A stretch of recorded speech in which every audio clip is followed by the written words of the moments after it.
Guys, panoorin po natin to guys, si Tori. Parang may laban na yata to si Tori kasi umakyat na naman sa ring. Ayan o. Akyat na naman siya sa ring guys o. Ang nakapagtaka lang guys, kasi sa tuwing umaakyat si Tori sa ring, wala namang kalaban. No?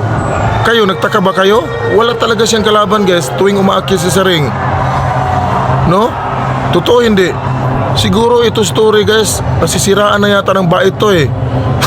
Totoo yan. Nasisiraan na to ng bait. Sa tuwing umaakyat siya sa ring, wala namang kalaban. Oh.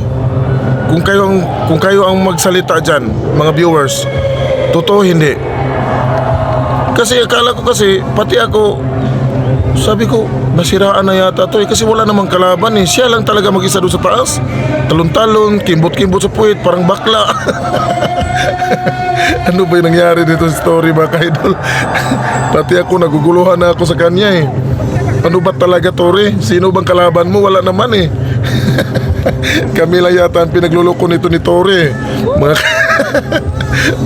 lahat yata tayo dito mga ka-idol na scam ni Tori. Wala namang kalaban eh. Pasaway talaga to story.